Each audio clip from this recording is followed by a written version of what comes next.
All right. We're now recording. So actually, let's just go ahead and start with the agenda, and I can ask my question of Chaz so that we can have it documented by the person who's taking our minutes, who I believe, Cliff, is going to be you. It's a good thing we can't get your audio, because that didn't seem like a word that was appropriate for a public meeting. Um, all right. So we'll do just our quick roll call. Dick, Here. Cliff, Mariah, Yes. and Jeff is running late, so he's not here yet.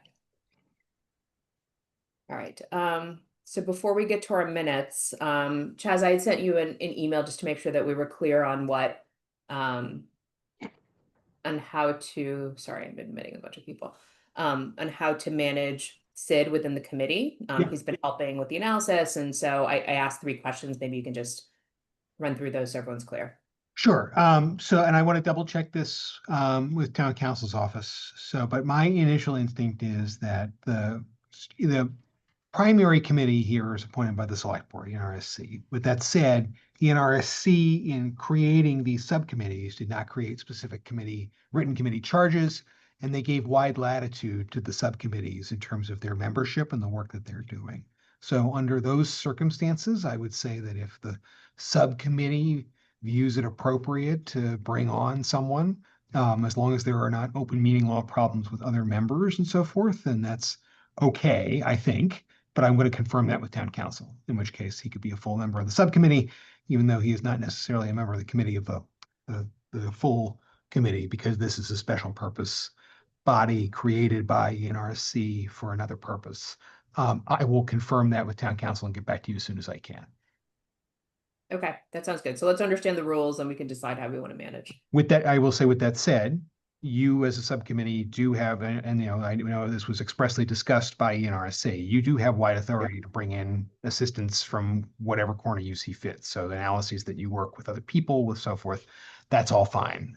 It's just important to have the committee's work, the debate and the public discussion about that take place here, and have those folks who are assisting be part of that process appropriately, so there's no open meeting law problems there.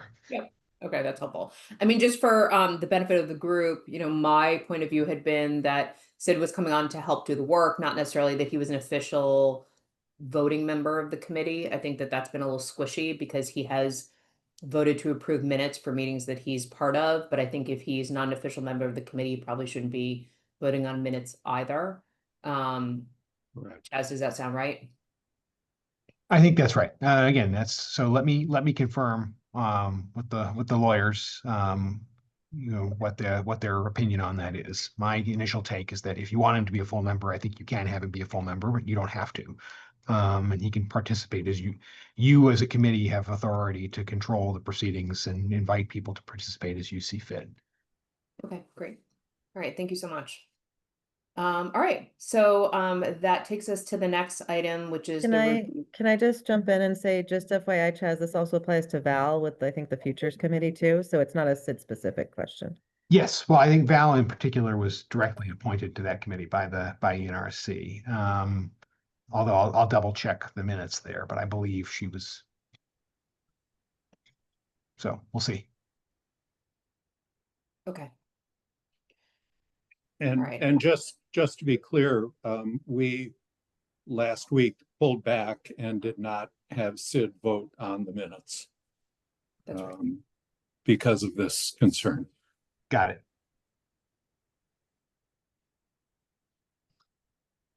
Okay. So the minutes are the next item on the agenda. I had a couple of edits to the minutes. Okay. Mariah's name is misspelled at least once on page 2 and once on page 3. It's spelled Maria. I'm sure that Spellcheck wasn't your friend in that case. I might have updated, so I will search for that and change that. okay, great. And then the second one is more of a question. So there's a line in the minutes around, in Brookline, there's total non-binding goal of efforts for 115 students per teacher in social studies, math, and foreign language. And I believe, Mariah, you had said um, separately that some of this might be contractually required, that we had understood was not contractually required. So I just wanted to make sure that, to the extent, so we're clear what is and is not contractually obligated within the Brookline teachers contract, number one, and number two, that we, even if your document summarized things as not being contractually obligated, but we later found out they were, that we just clarify that for the purposes of the minutes. Could I say what I did here? Sure. I think at the meeting, Mariah, you said that the 4+1 was not contractually obligated. Except you're right, you caught something that someone else told me afterwards that is, yeah. Yeah. Subsequent to the meeting, I saw that there was a provision in the contract. So when I did the minutes, I didn't say anything about you saying that it wasn't in the contract. I left out that comment that it was not contractually required, and as opposed to the 115, that clearly is a non-binding goal. There is language that says that it's a goal, and I just took that goal language out of the written document. So I think what's here is consistent with what's in writing. It does not say that the 4+1 is contractually required, because that wasn't said at the meeting, but nor does it say that it isn't. So I just Yeah, left because out the that wording, right, is like it's like total number of teaching periods per week, I believe. So it's not exactly 4+1 either, but Yeah. I owe and need to send you all a revision, updating it to reflect that, because it was not correct, even though I checked it beforehand. Anyways, it was not right. So Right. it was generally right, except for the fact that this one bit, there is some contractual aspect to it. Okay. Right. But I think the minutes avoid the issue. All right. I had tried to avoid the issue in the minutes. No, I get it. I get what you did. I just wanted to make sure that I was clear on what was and was not contractually obligated, because it was unclear to me based on the follow-up. Anyways, I think we've got it for the purposes of the minutes. Okay. I have to hop off briefly. I'll hop back on in a moment. Apologies. All right, thanks. Any other comments on the minutes? I didn't catch my name was spelled wrong. Thank you for catching it. All right, then I make a motion to approve minutes. I'll second. All right, great. And then everybody who, sorry, let's go around and see who votes to approve. So Dick, Yes. Cliff, Yes. Mariah, Yes. and Jeff is on. Jeff, I don't know if Jeff is able to. Oh, You hold need on. to make him a Remote host. him. Yeah, sorry, I didn't realize Nicole had left. Sorry about that, Jeff. That's okay. Okay, so do you approve the minutes? Yes. And I also approve, so the minutes are approved. Sergio has his hand raised, but I don't know if he's able to participate in this meeting. Cliff, It's really Nick, up my to you. resident OML people. I don't think we have a quorum of the full committee here, so I believe he probably is able to participate, but he took his hand down anyway. We do have a quorum of the future subcommittee if he participates. Oh, okay. Okay. All right, great. So that's the minutes review. So we have a number of items on the agenda for today. The first is the BEEP analysis. So Jeff, I'm going to hand it over to you. So for everyone's, just so everybody remembers, we obviously did a previous review of the BEEP analysis that Jeff had taken Yep. charge of, and then there was a follow-up of a few different items. And so I believe, Jeff, this is the follow-up. Yeah, it's definitely the follow-up, and I sent out some little screen caps yesterday, maybe. So apologies for the lateness. There's the punchline is going to be that there's no new revelations from anything that we talked about before. What I did was I updated, there's a couple different things I did. So number one, you probably all remember this eye chart. It has all the different comps across all these different daycares. So a few people had some additional suggestions, like Little Children's Schoolhouse. So that one I was able to get data for, and I baked it in. Bright Horizons and Early Risers were both, call us and we'll talk about how much it'll cost. And so I couldn't plug in those numbers. But I can certainly continue to follow up and add more to this. The other thing that I did in the middle here is I broke out, or I tried to break out all of the options of BEEP, which is this first row is the main BEEP daytime program, and then these are all of the after school extended day versions, and then these last two, and this is again just from the budget book or from the BEEP handbook. There wasn't a extended day available at RFF or at Runkle. So back then to where we started before, I've rearranged this chart a little bit to try to make it a little bit easier to do the apples to apples. But at the end of the day, basically what we're looking at is here's the flat, this is the tuition for the year. And as we talked about last time, year can mean different things because some programs are open during the school year, some programs are open year round. And then I reworked all, and then we also still have our just sort of day cost per hour, and somehow these formulas didn't make it down here. So let's do that. And then the extended day cost per hour. And then finally, this blended cost per hour. So if you remember last time, because of the way that it was laid out, it was harder to do some of that blending. So I was able to unroll that. And at least now we have, I'm not going to call it apples to apples because it's still not quite apples to apples, but at least you can look at, like, if you're just coming straight in and you want to know how much is it going to cost for the full program, you can eyeball this. And if you want to know like roughly what that is per hour, and again, like it's tricky. The Little Children's Schoolhouse is literally open from 7 a.m. to 6 p.m. It's open 55 hours a week. So that clearly skews the cost per hour, but that doesn't necessarily mean you're using it for 55 hours per week. So there's always these little caveats of outlier data in here. But long story short, the same conclusions that we had talked about before came through, where BEEP is certainly a deal, that is for sure. If we look at really all the other comps that we have, it comes on quite a bit under the other options that we have. And then what did I have? Oh, and then the no, let me go back up for that one. What was the other thing that I was going to conclude on this part? I think I actually pulled it back. Jeff, can I clarify some things in your numbers? Yeah. Okay, so I don't know that 15.5 is the current number. Where did that come from? That came from this memo. But that table is now 2 years old. I believe the current amount is 16,740. Ah, okay. Yep. Well, I'm pretty sure. I'm just looking in my notes. And then the extended day that we charge is only at Lynch. It is not at so that was confusing.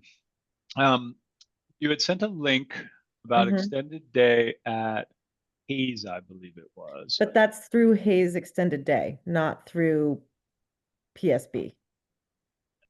Oh, so that you can't go over from BEEP into that? Because I swear that the language but was not written. so the program costs, like just the way that you have 4254 for Trust Center for Beep at Beacon, because that program offers the extended day. So that 4254, I presume, is accurate. I don't know what their extended day I costs. pulled that from the website. But DEDP, I can't remember if Driscoll offers extended day for Beep. Hayes, I know does, but I don't know what the cost is, if it's 9,000, and the 9,000 is specifically for Lynch. For and Lynch, not Other okay. Ham. All right, Yeah. all right. that was very hard to tease out. So my apologies on that one. So I'm gonna No just, worries. I just wanted to make sure. yeah, I'll just mark them like this so that I can clean it up later. Cliff, did you want to add something? Yeah, so Mariah, I appreciate that we got the updated current information for BEEP. The question I have is whether or not the comp numbers are also from the prior time period, or whether or not they've been updated. I could speak a little bit to that. So I tried to go back to every single one of these and update them if they needed to be. And I think there were a couple updates, like Clinton Path, I think I updated because I was looking for extended day. It turned out a bunch of these schools had extended day, but it was listed in the memo as that there wasn't an extended day option, right? So this was the original memo. And the only one that had extended day listed was Clinton Path.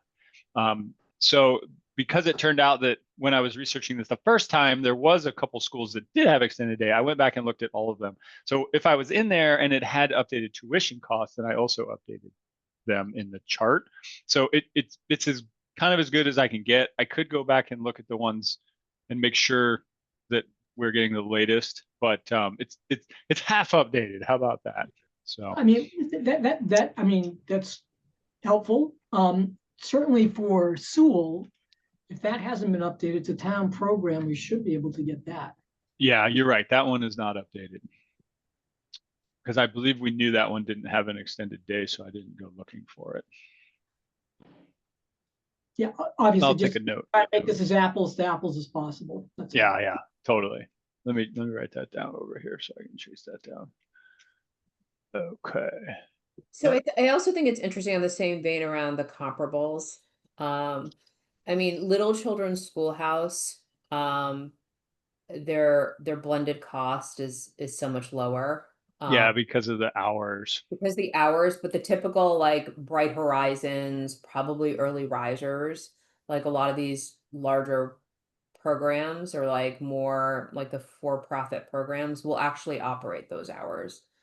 Like every Bright Horizons that we looked at operated those in those hours. Yeah, plus there's the 24-hour one, right, that we talked Right, about which last is time. like, I think So was specific to particular communities that needed that. that's right. But I know that you said it was an outlier, but I think for a lot of the, I don't know, I'm not sure that I'm not sure it is an outlier on this spreadsheet, but I don't know that it's really it's quite as much of an outlier when you look at, if you were to look at like a Kinder Care, which doesn't exist, I think I mean, I don't think there's one in Brookline. I don't know one nearby, but like Bright Horizons or Kinder Care or some of these other programs typically have those hours. Mm-hmm. The other question, of course, is what are the requirements, if there's any minimum amount of time that families have to spend? We're not going to find out what the typical amount of usage is, but Right. it does become confusing. Yeah, and pretty much Pricing all of usually them varies by the number of hours you have your kids there. Yeah, in my experience, but again, there were some that it was just, this is the monthly cost. And so, regardless if you use 1 hour or 55 hours, yeah. this is it. This is what you got to pay. So, I also think that I'm pretty sure it's Little Children's Schoolhouse. One of them is a co-op model. So that will obviously affect the staffing and the costs as well. I can double check that. I looked at it on their website and I don't see anything about it, at least not when I glanced, but I could swear one of the models. Anyways, it's not important in the big picture, but Yeah. just if you're wondering why something might be a lot less, it could be because there's a different model behind it. I could take a look. Okay, so the part that I added that was new from last time, which is total eye chart, but we started talking about expenses and how much that it costs. So you probably all remember this little block in the bottom corner, which was how much it cost to do BEEP. And that was from that memo that Mariah had provided.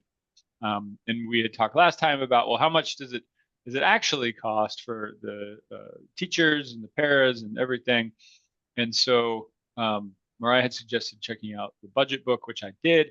These two charts that you have on the left and the right come straight out of the 2025-26 PSB budget book. The chart on the left is the enrollment for all of the different locations. And then this sort of staffing analysis by FTE. So there's 101.3 FTE that work at BEEP. And then on the right side, we have the budget. Sorry, let me scroll over a little bit.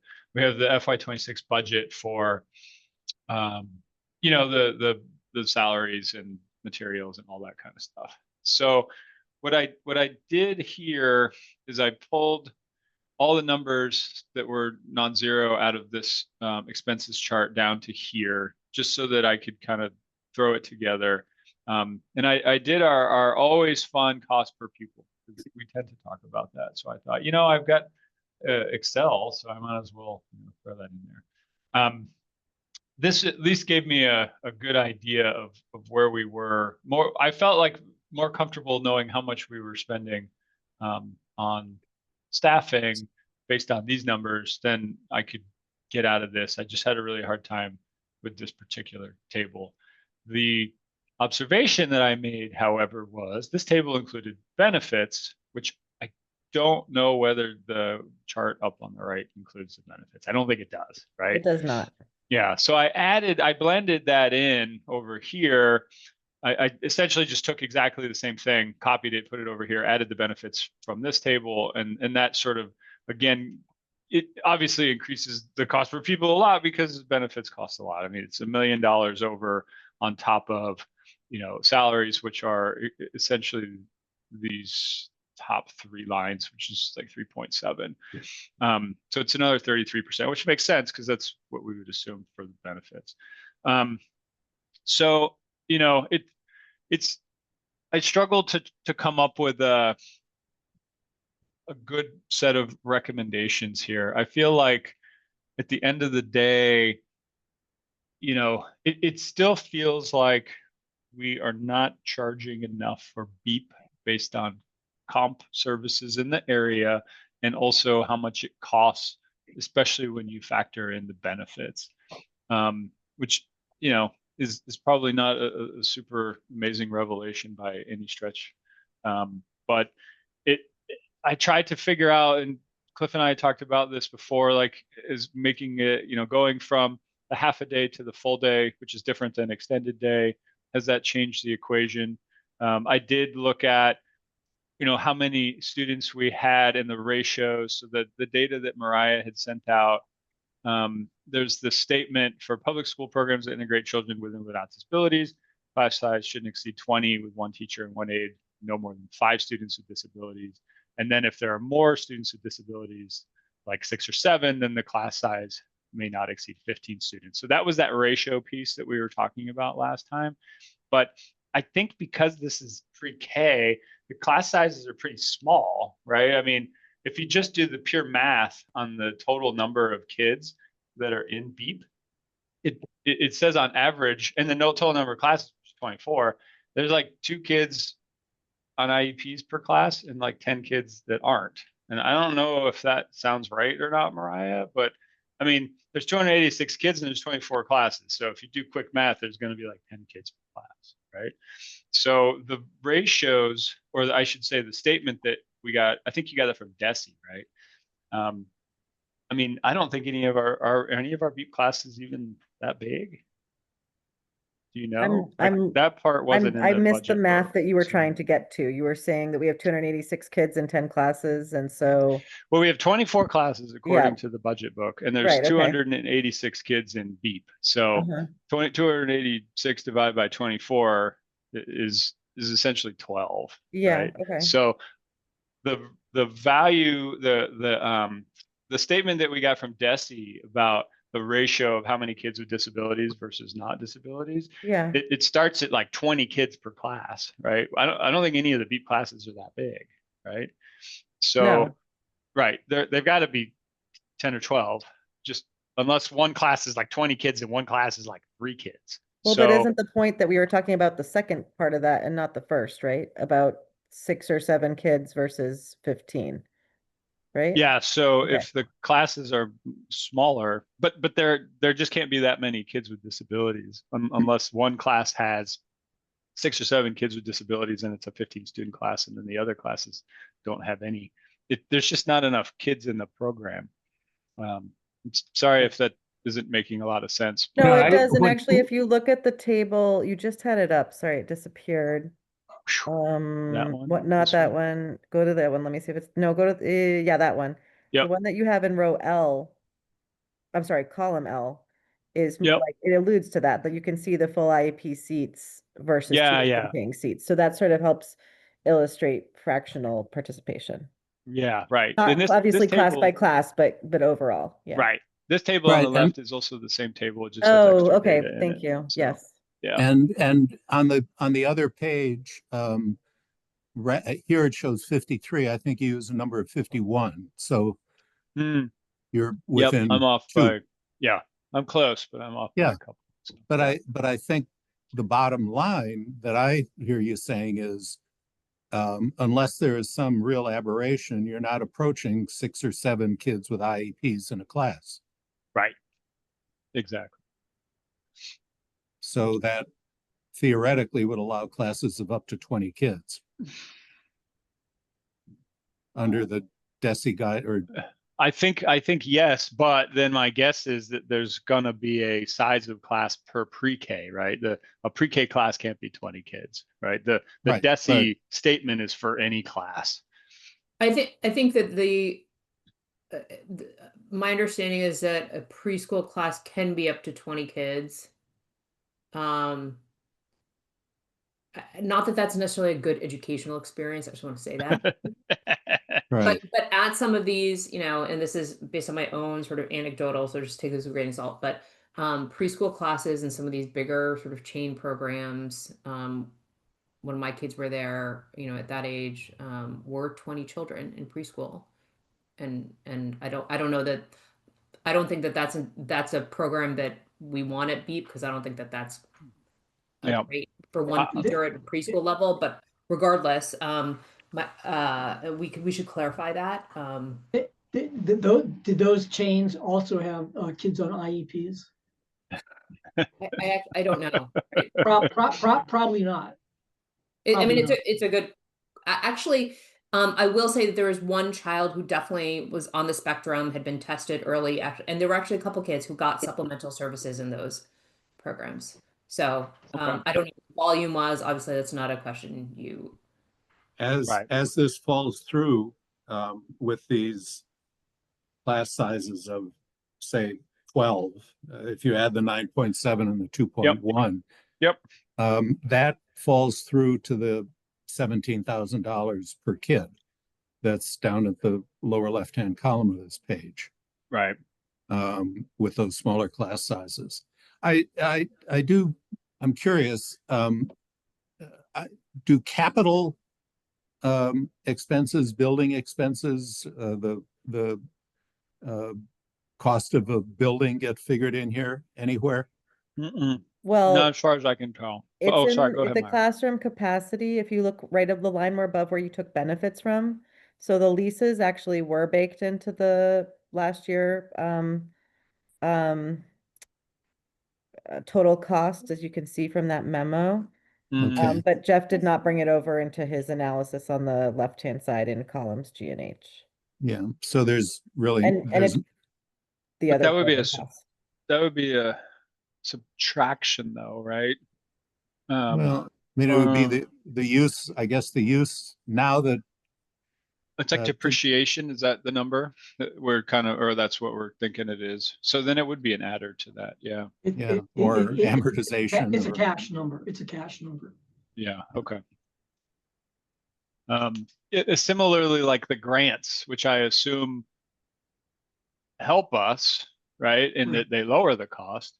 Right, But I wasn't, it was just this, the memo was just tough to digest, but I'm assuming, yeah, that the grants would help us, the capacity would hurt us, and then the benefits would hurt us. Again, just purely on cost, not on helping or hurting, but I shouldn't use that terminology. So So can I ask a rudimentary question just to make sure I understand how this funding works? So in the section that you're highlighting right now, Jeff, the Uh-huh. total cost of BEEP is the $9 million. You have the benefits, the 1.2 essentially. Then there's this BEEP general fund budget. How does that map to school operating budget, revolving fund expenses? I just want to make sure I understand how this sort of maps out where that like, three and a half, $4 million maps to the summary in the total cost of BEEP. Because one of the other critical questions that we had was there's a question about tuition and whether we're charging enough tuition, but the underlying question is are we breaking even or not? And I'm just not clear on what's what here to just I just want to make sure I understand. Do you want me to say go something for about it. that? Please, Okay, please. first off, like, I know this isn't what you meant, but I just need to say it out loud, like it's education. We're not going to break even. I'll just like, now I'm hopping off my soapbox for a moment. Yeah. But there was a question about like, the Yeah. next step was a break even analysis. So I'm just trying to figure out like what But, is but let me finish the thought. yeah, and then- and Can I I don't just clarify, clarify the statement? It was with respect to adding in the afternoon hours that the conversation about break even was with respect to that additional time, Right. not the entire thing. not the I mean, that's fair. Thank you for Yeah. clarifying. Yeah. But in Mariah, as you're going through this, one of the questions I have is that because there's not a full break even, how is it that the revolving fund accumulates a couple of $1 million? Because How could the revolving fund, because this is what, I don't have all of the answers for you. I think that would require a multi-year like forensic background of what's going on. But this is my general impression. Remember, was it 2019? You'll help me remember, Cliff, the year that Mary Ellen accurately basically said that PSB cannot charge special education expenses to the revolving fund, that the district is responsible for paying special education expenses.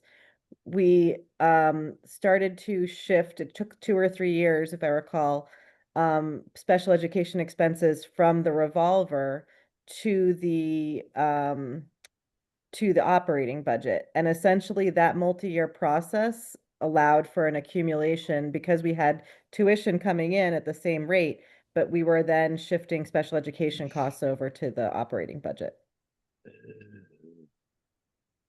And so that allowed the revolver to accumulate funds that otherwise in prior years would have been spent off against the staffing that was in place.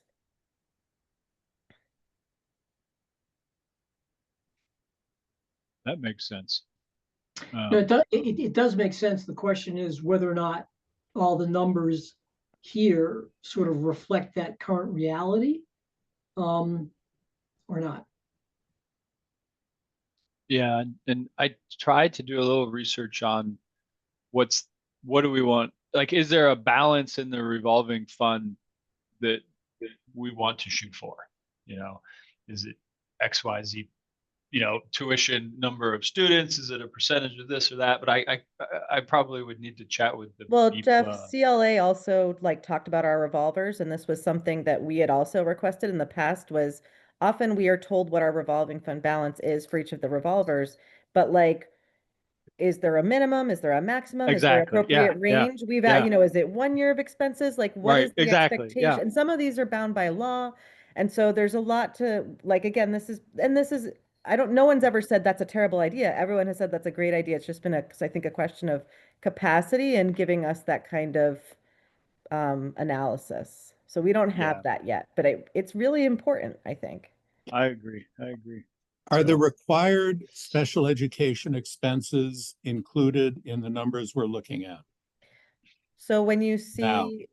see this, the line, is it 33, the school operating budget, and it's 4.3 million, and it says inclusionary program, that's what it's referring to, is the cost of the special education, and as I believe the peers, but I'm not 100% sure if the staffing associated with the peers is there. And then the revolving fund expenses, as I understand it, is again, I'm not sure if that's for the peers or for the students in excess of peers. And so, I would bet it is, since that was referred to as tuition students. yeah, but all students, whether we don't distinguish between the students who are making the numbers of peers and the students who are there just because they're there. We don't have a distinction. Susan in that memo distinguished because she said, you have, I can't remember what the exact numbers are, but say you have, I think it was like 40, she basically did the ratio. And this is where we had all started talking about this ratio, is she's basically said, in order to have Right. the required numbers, you need, for this number of students who have IEPs, you need to have this additional number. So like the minimum viable program size it was slightly over 100, if I recall. Yep. Or in the low 100s, yes. Yep. And it seems like we're well beyond that. Correct. If you For look sure. at the FY26 enrollment that Jeff has there, it's 286. Right. Yeah. Yep. So if we just, let me try to clarify the question. If we look at the number in the lower left of the chart that's up right now, which leads to the 17,000 per student. Yes. Does that professional line of 2.2 and pairs of 1.3 include professionals who are there providing services to IEP students? Yes. Okay. Yes, because the budget that you see broken out, the one that Jeff took at the top right, which is what he recreated, I believe, in his Yep, that's right. Is the general fund budget. It does not, this is not the revolving fund budget. See how it says, and in like, if you look more or less at cell M3, it's the thing pasted, it says BEEP general fund budget. Yeah, right there. Yeah, this is not an all funds representation of BEEP activities. This is strictly operating budget. But then is that the same as the school? So is that the same as the school operating budget? Yes, general fund and operating budget are the same thing. Okay, all right, thank you. That's the answer to your question. Yeah. Yeah, I was like, I don't understand how this maps. All right. Yeah, really, I mean, it's very confusing, but essentially it's general fund versus revolving fund. Right. Yeah. And the number's a little bit off. But Yeah. It Well, is that was the off, other and I'm reason I not was sure why that confused, is. I was yeah. looking at that and confused at this moment, but Okay, yeah. so the actual cost, because I was thinking, oh, the actual cost is 3.9. Yeah, But right. it's This is not, 0.884. it's the 9.5 in fiscal 26. And I'm Well- assuming the discrepancy is like because they were calculated at a different point in time, but I honestly don't know and I need to ask. Okay. Yeah. Because it's pretty far off. I mean, it's like a 10% it's 10, swing, so. Okay. I guess the question for us becomes when we're looking at whether or not it makes sense to raise rates, what is it that we are shooting for, right? So like, for example, we're not going to include the inclusionary costs in terms of the budget that we're looking at, right? Because under any circumstance, we could never raise tuitions enough, even if there was demand, in order to reimburse the town or the school department for those inclusionary costs. That's what you've said, correct? Yes, Could I take a stab at that question, Cliff? Yeah, please. Just doing a back of the envelope. If the 4.3 million, let's just accept the numbers that are here. Yep. The 4.3 million that is highlighted is the operating budget, the inclusionary program. The 3.5 million, I'm sorry, 3 million is the non-inclusionary amount for the non-IEP students. You take benefits, split it roughly half and half, that's 1.1 million down at the bottom. Assign 500,000 of that to the revolving fund or the non-inclusionary. And if you divided that 3.5 million by 235 non-IEP students, i.e. the 286 minus the 51 IEP. Yep. You have 235 non-IEP, you've got about 3.5 million. Sort of a back of the envelope that works out to $15,000 per non-IEP student in costs. That sounds about right. So, I mean, Yeah, that would be, I guess, the way that I would, at least as a first cut, think of cutting this. Trying to, I mean, they're clearly, for the IEP students, there's a legal obligation to educate those students pre-K. And the figure that's been attached to that is 4.3 or 4.5 million or whatever. I'm Yep. trying to read the print. 4.3. Yep. No, sorry. and I said no, and take, 600 or 700,000 out of the 1.185, leaving about, less than half of that to match up with the less than half, and you get about 15,000 per non-IEP student as the cost for those students. You're doing the 3 million divided by 230-ish? Is that your math? Yes. Yeah, Yes. basically. But you're not Well, counting in I'm taking benefits 3 million in that plus way, right? benefits. Well, plus Right. half the benefits. Plus half the benefit- plus plus about the rent, 40% of the benefits. plus, Correct. plus the rent. Well, I'm not including any rent there. Well, you should. Okay. But I didn't.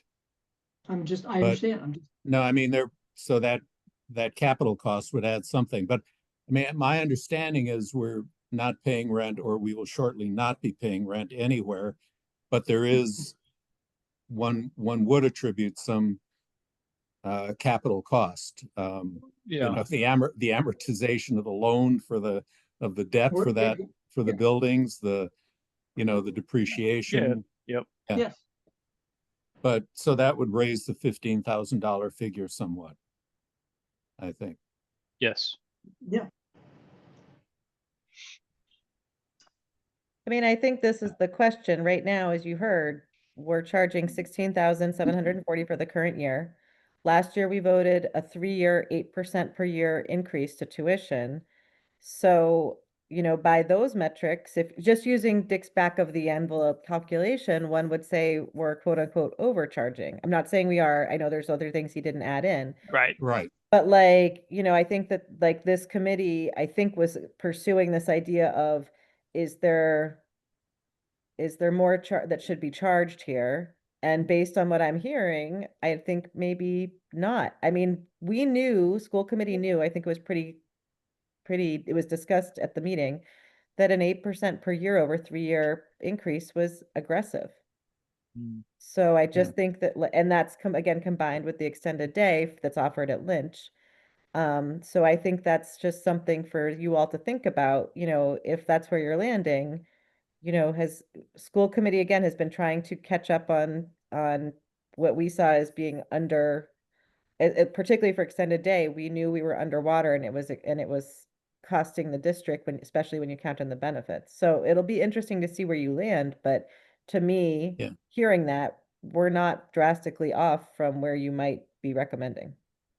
Yeah, I do think the one issue to consider is whether that 15,000 or 16,000 or whatever it works out to, if you try to do an all-in cost, whether every student is paying that, because that would, I mean, if you're trying to hit your actual costs as a threshold, you probably, I mean, it's probably like Harvard. You give scholarships to some, and some pay more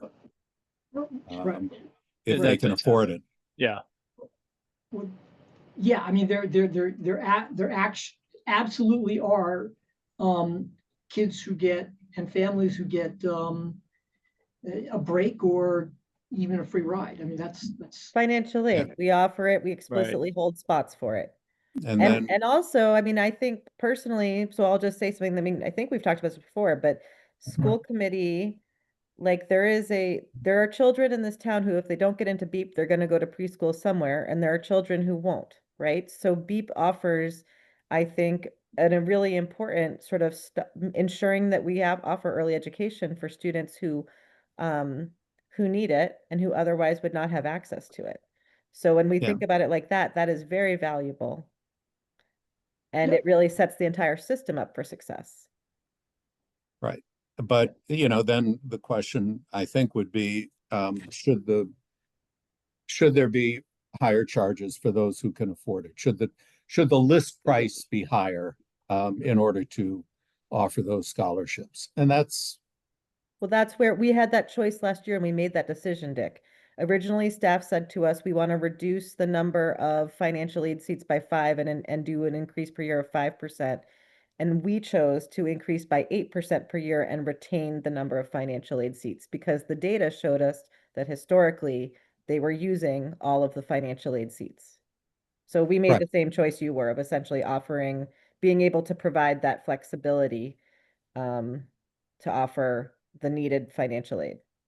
so but I guess the question is, given Jeff's analysis of costs, Is it what enough? should the list Right. price be to start with? Right. And Right. yeah, in order to I- allow that financial aid flexibility and to still at least break even. Right. So, Yeah. Yep. And I think that there's a secondary question about whether you would actually take that recommendation, right? Or whether you would actually price at that price. But the question I think is still, what would it look like if you were to break even, given that you reserve spots for students who are not paying or paying less? I don't know what the distribution looks like for financial aid. This is actually what it would cost, and then Yeah, that have that was data, and then there's sort of a separate question around, okay, well, would you price it that or not, given what else exists in the community, which I see as two different. right. yeah, and there certainly would be a cap on, I guess, what you could charge, depending on the pricing of quote unquote competitive programs That's right. in the So like the community. market might just not support. Exactly. Exactly. Yep. So, and then there was, I think, a different question, Cliff, that you mentioned around specifically on the extended day. What is the extended day breaking even? Because that was a question that was raised some time ago. That was an argument. That was the argument that was made by staff the extended day. Yeah. when they added the program. Whether or not you agree with the analysis that our outside temporary finance director did, it was still the conversation, in a point that staff made. And so if for nothing else than to just do the analysis, it's something we should do. We now have a framework for how to actually be looking at these costs that we're all sort of agreeing on, which is, taking away the inclusionary costs, and then looking at everything else. And, if there's a way to break out the morning and regular day versus extended day. But hold on, Cliff, you're stirring up two different things. When we say extended day, we're talking about 2:30 to 6. But what we did was we made the day a full day from noon to 2:30. Right, exactly. Fine. Yeah. I understand that. I appreciate that. Yeah. I'm using the wrong terminology. We need to agree on what the terminology is, but you understand what I'm focused on. And I'm only focused on this because there are enough people who heard it and who are still asking about it that it makes sense to provide them with the information. It's what I've been saying about a lot of what we're doing here. It's answering questions that we know are there. We have the ability to do that analysis, I believe, and so we should try to do it. I think this has been a great discussion.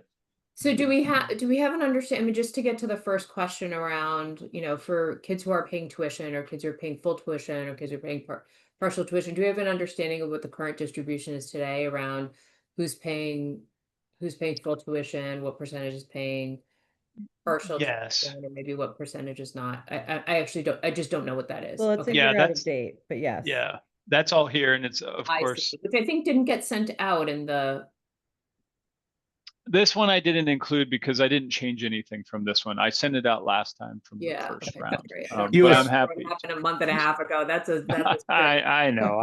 You assume too much, Jeff. I know. Very What, jealous. you don't all have this in a 3-ring binder on your desk so you can flip through it, So This is my bedtime reading. Of course. So the percentage of students on financial aid, what is that? And since I didn't look at this ahead of time, I'm just looking to see what percentage are they paying, or does it vary based on it ability? varies. It can Yeah. be 0, 25%, 50%, 75%, or 100%. Well, not 100%, but then they wouldn't have any financial aid. Yeah. But it can be 0, 25, 50, or 75. Got it. Okay. I mean, if we had an understanding of what that distribution is, then you could actually say like, Yeah, that wasn't available in the data I had. So, but those are the total numbers of kids on financial aid. There's a lot of confidentiality concerns about providing that sort of information. sure. Whether or not we 100%. can figure out a way to do it without crossing. Yeah, the line. anonymizing it. Yeah, 100%. yeah. Can I just go back to what Cliff was saying, though? I think the confusing thing for me, Cliff, is the finance director at the time that you refer to, our interim deputy, sort of interim finance director, was not calculating break even based on exclusion or inclusion of special education students, based on revolving fund only. So I think that there is a way to look at this sort of if we let go of the past, but I just don't think that it's going to be an apples to oranges analysis. We can't go back and say, person said it was going to cost us 17,000. Why aren't you charging 17,000? Because we don't know, we don't have, as you said, all the assumptions that went into that. I actually think we probably could do this if we just started. We now have 3 years of clean actuals with Susan, or we have 25, 24, and 23, or relatively clean actuals. And so I think we can actually look at before and after the BEEP, because BEEP went to full day in 24, if I'm remembering right. No, 25. We actually can look at actual cost before and after with student data. So that would probably be and we can look in revolver versus non-revolver. I don't think we're saying anything different. I'm not suggesting we go back and we take a look at whatever we had back then and look and say, these are the numbers you said. What I'm saying is that there was the view, and not from Ruth. It was at all, because Ruth actually went and did her analysis after the comments were made, right? Mm-hmm. By staff. And so the numbers are going to be what they're going to be. Yeah. And if it turns out that it's not breaking even, right? Let's assume that's what the analysis says. The question is going to be, okay, what's the delta? And then, whether or not there's an opportunity to move up over time, over some period of time to get to that point. It strikes me, unless I'm, not understanding these numbers, that if there's a delta, it's not going to be that big, because when you take out the special education costs, overall, it just doesn't look like the delta is going to be that big. So I'm not sure why there would be a huge discrepancy between regular day and full day. I might be totally mistaken, but I don't see that happen. I think you're right. Okay. Yeah. Anyway, I wasn't disagreeing with you, just saying that the data sources might be different and then the calculation. Absolutely. Yeah, might be different. Yeah. Absolutely. We should be looking at real data now that we have it, for sure.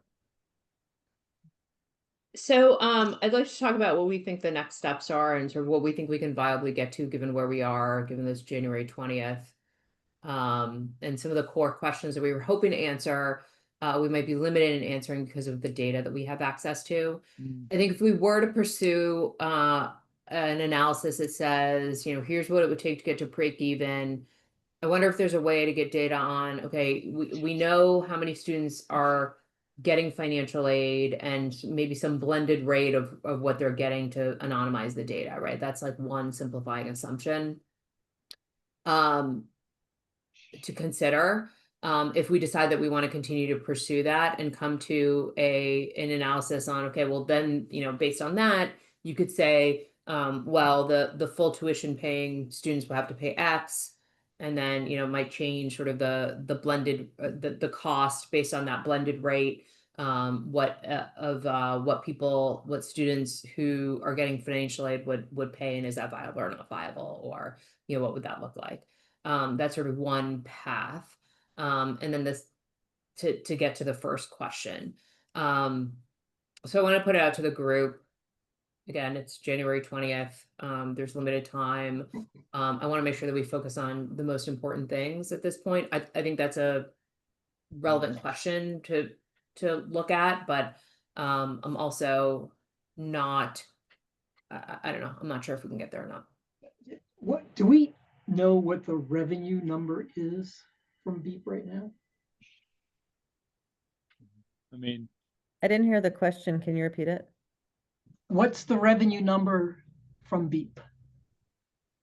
it's These are expenses. What's the revenue? yeah, I've got that one. It's like 3.15. Where did I put that?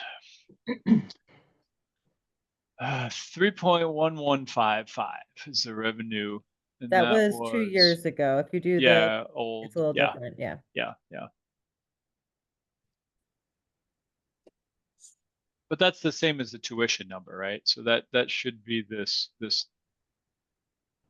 Would isn't that, that the same? if No, you get, that's not if the you get same. the revenue So number, that's the best I have, is that number. So are the tuition, see, that's paying 15,000 each, 201. And Right. PSB ended That up almost closing a looks like a, classroom too. We have fewer students this year. that almost looks like a plug number. it was from here, right? The tuition paying seats, right, from this column, and then based on the 15.5, which was from 2 years ago. Yeah, so that just basically multiply is an through. assumed number as opposed to a actual tuition revenue number. Yes, it's a And I guess, okay, It doesn't net out the financial aid either. Right, minus Well, the it financial might be aid that we paying don't. 50. it might, it might net it out in the sense that you're only using 200, and at least the number that Jeff reported was 235 non-IEP students. So if there are 35, or this says 40, who are getting financial aid, that gives you your 195 or 200. So maybe this does net that out. It correct? Yeah, I think you're right. I think this table, by the way, has kept me up way too many nights. So I believe when I pulled it through, this was my calculated number of students that were paying tuition after you try to run the math through all of these columns. Yeah. So I believe it was 204 that were actually paying full tuition. Right. So this is you actually a little higher than this, right? Because some of the kids presumably are paying a 25 fraction, or 50 right? or A fraction of right. it, right? Right. I don't know what it is because that wasn't right. So Right. So yeah. I'm not sure that answers your question, Sadaf. Yeah, I think the question is, can we get enough data to do that break-even analysis given the timeline, and do we still want to pursue it? Break-even is number one, and then, you know, to set a tuition to say this is what it would look like as an input into what you might actually charge or not. And then the second question was specific to extended day, which I think is still on the table. Yeah, the extended day that we looked at last time, clearly based on the numbers there, because that was this piece at the bottom. Like we were undercharging for extended day. It's cost more than we were charging for it. So that was that piece of like, we need to raise the extended day price or find a different way to, less expensive way to provide services. So nothing changed there in any of the recommendations we talked about from last time. Thank you. Sorry, I didn't have that in my notes. Yeah. The back of the envelope, not including capital expenses or maybe including a little bit, would if you're talking 3.1 million versus a 3.5 million plus, you're probably falling about $500,000 short of covering expenses for the non-IEP students, maybe a little more, but it seems that it would be in that ballpark. And as we think about this, is it easy enough to refine it a little bit more, which would give a number, Yeah. One of the things that I guess I would be thinking about is, given the increase in the cost of benefits that we're going to be seeing. Coming year, that the fully loaded cost of the non-IEP staff, that we'd be trying to get money from the community, from payers to cover, it's going to be meaningful. And so from my perspective, it makes sense to understand, okay, what we're talking about and seeing whether there's room to try to mitigate whatever gap there is. I mean, now that we have a pretty good sense, or we're going to have a pretty good sense as to what some of these increases in expenses are going to be. I just think it makes sense to see if there are places we can capture that revenue. Capture some. And I guess that comment, Cliff, suggests that we ought to be looking at at some forecasted increases in wages and benefits and perhaps other expenses. Fair. I mean, the positive thing is that, classroom capacity costs should be going down and heading towards a limit in terms of at least paying rent. Right.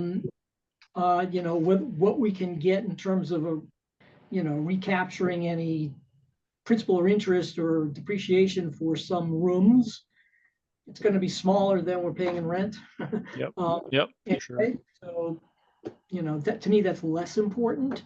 But I would like to understand what the quote unquote cost of BEEP is going to be projected for fiscal 27, taking out the inclusionary aspect of the expenses.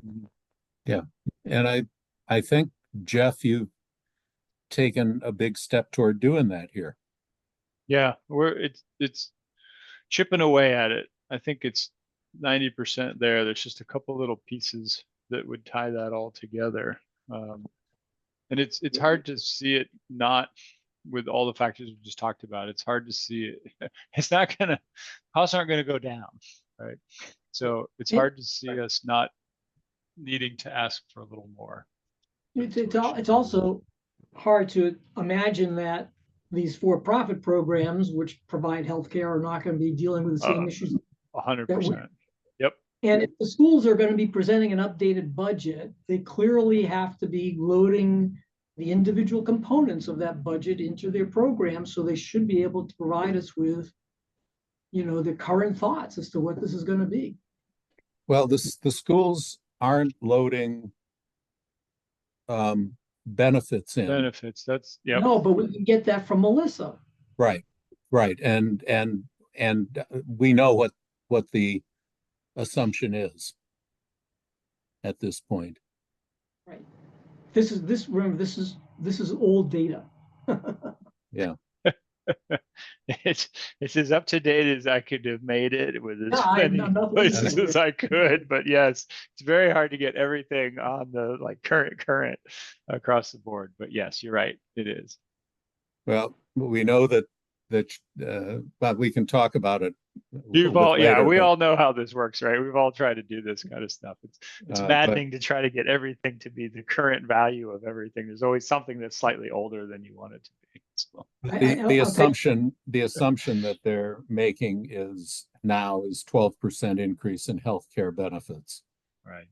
And though apparently there is some discussion at the GIC about changing co-pays that might reduce that somewhat. So, but we don't know anything Right. further right, about that at this point. Right. You know, from my perspective, the bang for the buck in doing this analysis and potentially being able to ask for more money. I'm not saying we can, but I'm just saying potentially. There's a lot more to be gained here than there is, you know, raising materials fee Sure. Yep. $370, right? Yep.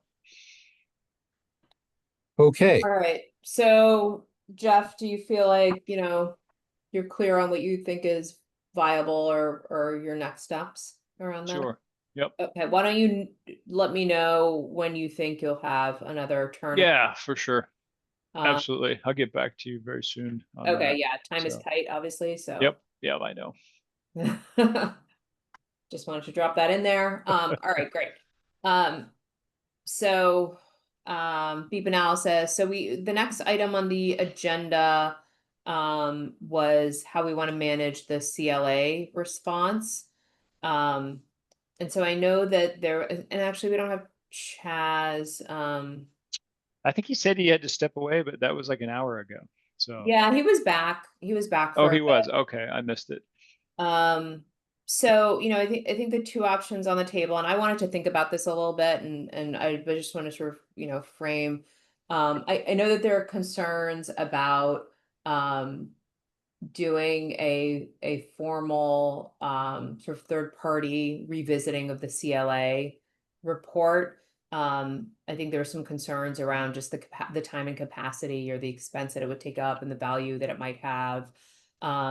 I think, you know, the other option would have been for this committee to go and try to take a look at the, you know, what's been done and present a point of view on it. I think, you know, in that option, you know, I would say that, and maybe we could sit down with CLA and ask our own questions around the work that they did. I think the question on that approach is that really going to get you something of good quality? I mean, as a layperson, I don't know that I'm going to be in a position to really provide an effective point of view to that. All that said, I do think that it is important that in some way we respond to the CLA report, just because of, you know, it was something that took place earlier last year.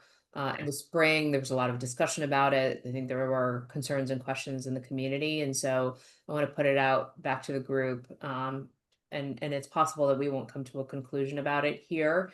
That's okay. Perhaps we revisit it in the next meeting as well. But I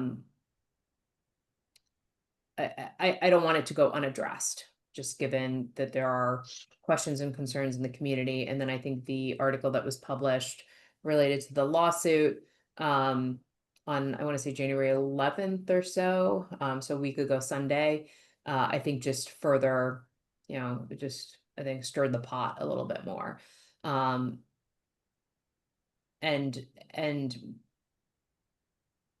I think things like that just create questions that I would love to have answered. So that's where that was sort of the crux of the discussion around how we should approach it. But you know, I know that there is a lot of capacity constraints from the schools. Obviously, the central admin is down a lot of heads. And you know, there's also a question around timeline. So I wanted to open it up to the group and revisit this. Isn't there also a question around cost? Who would pay for it? Yes, so there is a question about cost. The last conversation that this group had about it was the week that I wasn't here, was January 5th. And everybody seemed to be in agreement that a third-party audit was probably a good idea. We did discuss it last week. Yep. And the way that it was left was that Chaz, who unfortunately is not on, was going to be having a conversation with Bella Wong Yeah. about this, and we deferred things, I think, pending that discussion. So Yeah, that's fair. I So don't perhaps we- I don't know where things are at this point. Yeah, why don't we wait to have this conversation when we have Chaz? And maybe Bella as well. So, okay, all right, fair enough. So moving along, so Dick, the next item was questions about forecast. So I'm gonna hand it over to you to talk through this. Right. The questions have been posted. They were in draft and have been circulated. The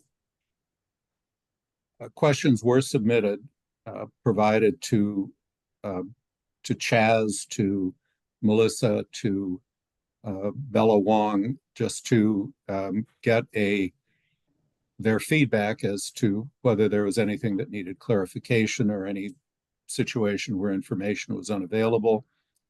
I did hear back, I will say, from Melissa, and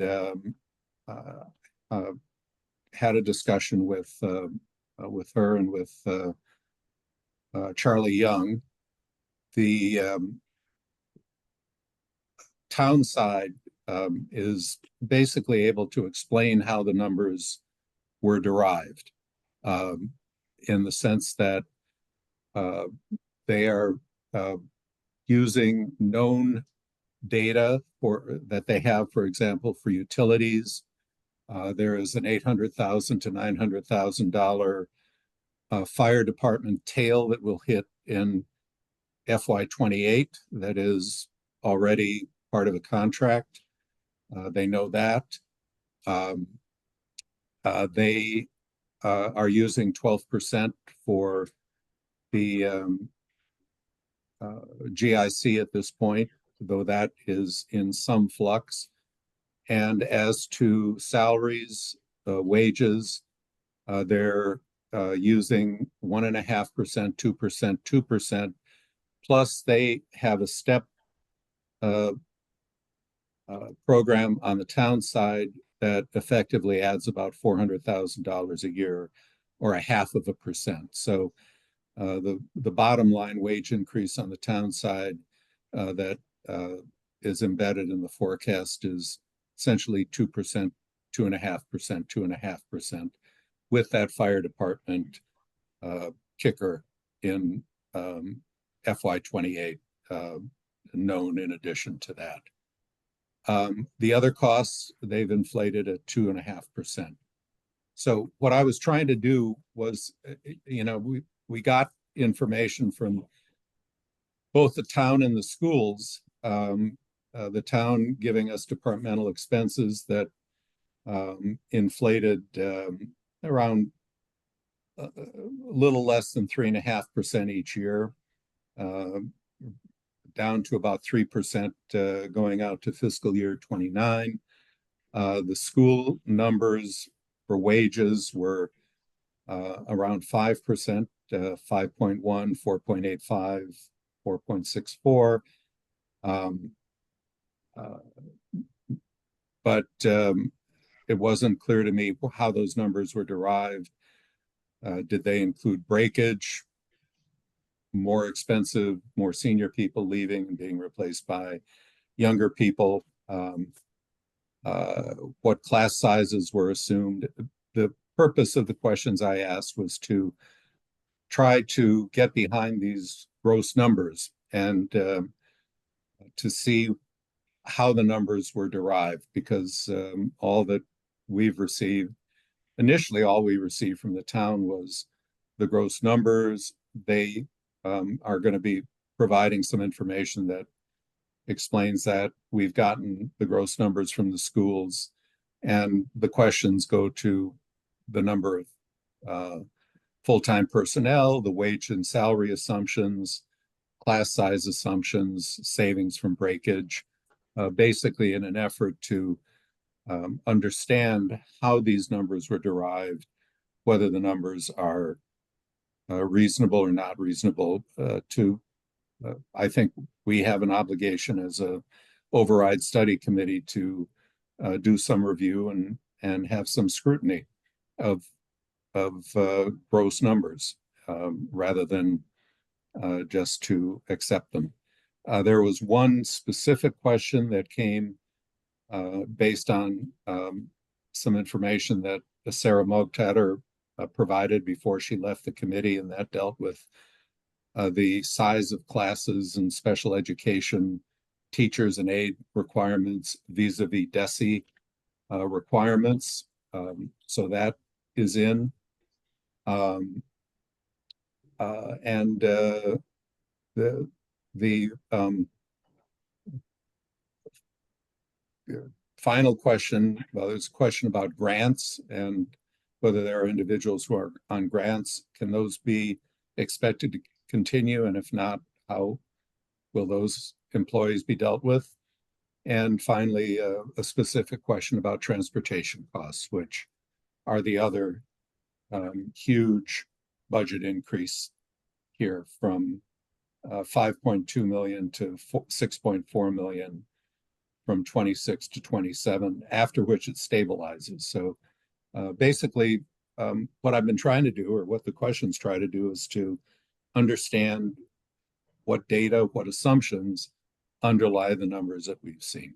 Yeah, because I think that's what we need to do to be responsible. Mariah? Thank you. So Dick, when you spoke to Melissa, did she give you answers to all the questions, or did she basically like told you what the assumptions were that she had made? She essentially told me what the assumptions were, which essentially addressed the questions that. Well, one question were you asked. have is, I'm just like, there's one thing that I thought was quite a large request. Well, it's a couple questions. Which town departmental positions have been added since FY20, and what are the costs of each in 26, including wages, salaries, and benefits? Which No, town departmental positions have been removed since FY20, and what savings in wages, salaries, and benefits would have been realized as a result? she did not provide that information.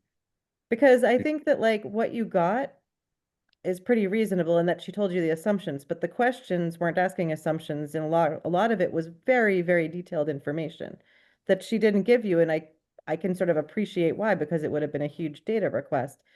And I think that like if the questions had said, could you like, you know, explain some of the assumptions underlying the model, that could have been much more tractable. And Yeah, well, the reason for my response on sort of on the PSB side is like, whoa, this is excessive, and the committee hasn't talked about this as being the questions they necessarily want. Yeah, I don't know what ultimately I will get from her, but that was the information that came in a telephone conversation. So, and I will say that, you know, the one difference is that if you look at the town departmental side, it's, you know, 3% a year or fractionally above that. If you look at school department wages, it's 5%. So there is a difference of millions of dollars in magnitude and in percentages. And but you were just asking for the assumptions underlying, essentially. Like that might be an explainable difference. You need to hear it to understand. Yeah, I mean that at the level that we were at, that would explain where they are. They're going to provide some other information. I'm not sure exactly what we're going to get, but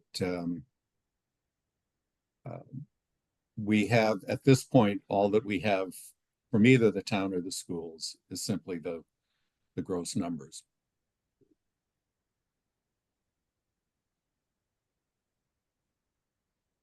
So Mariah, if from this list, I mean, I think what would be helpful is, so just taking a step back, I do think that it is important for this committee to spend some time understanding the assumptions in the numbers that we saw, right? We obviously saw the first rev just a month ago.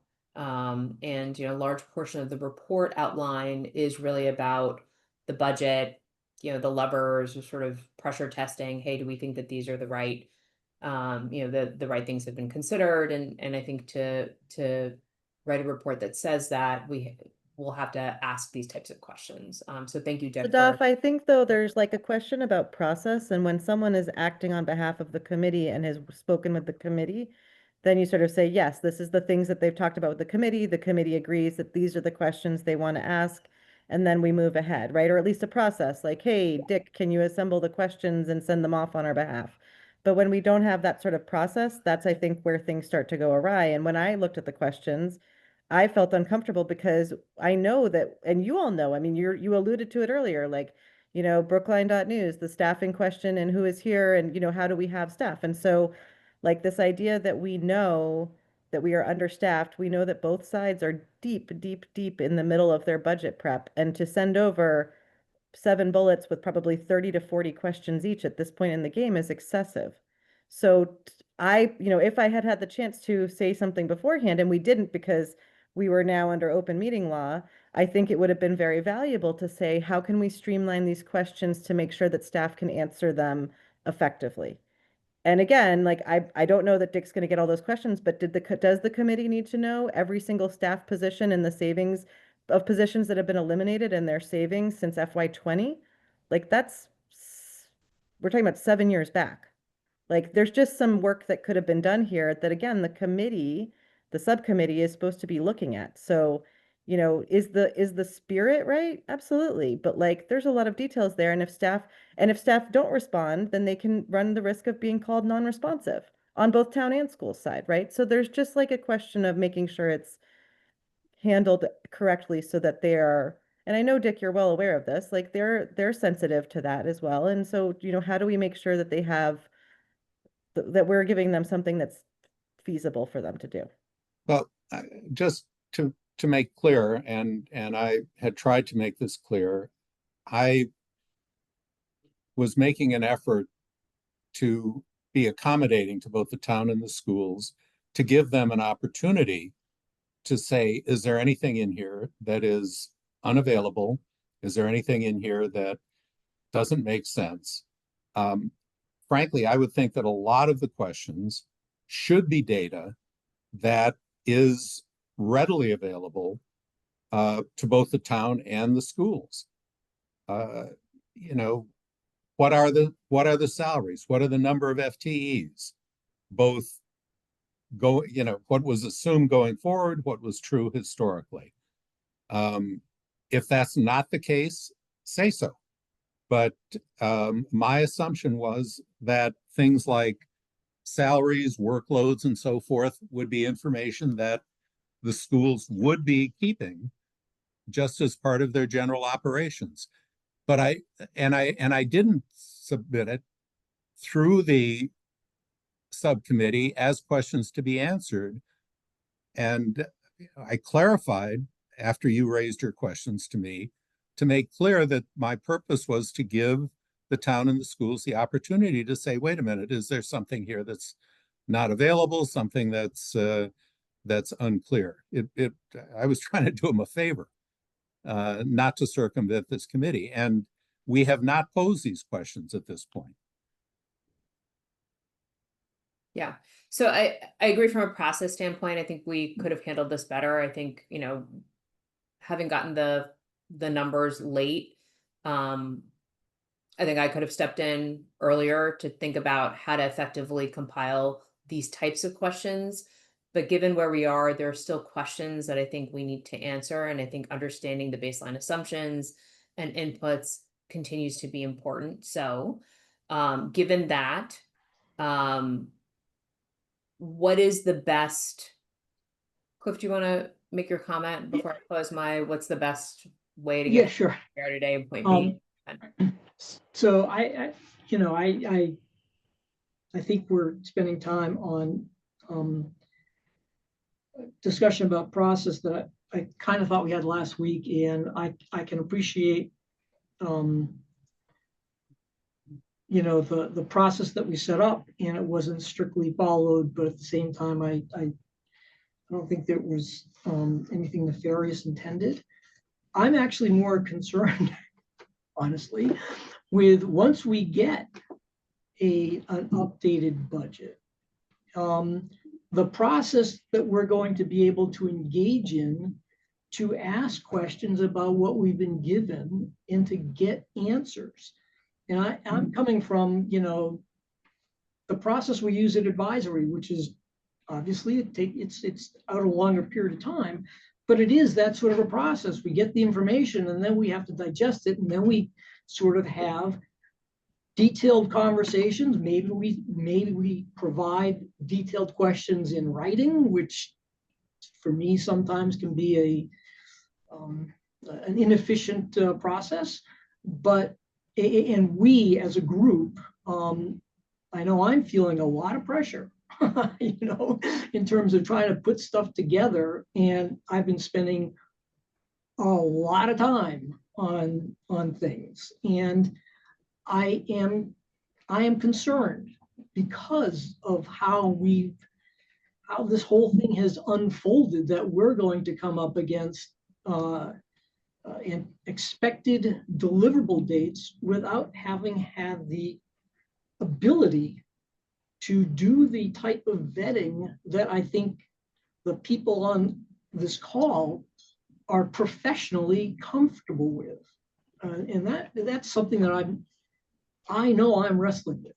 I'm concerned about that because of what we need to say, or maybe expected to say to the public. And I don't like putting my name on something that I'm really not confident about.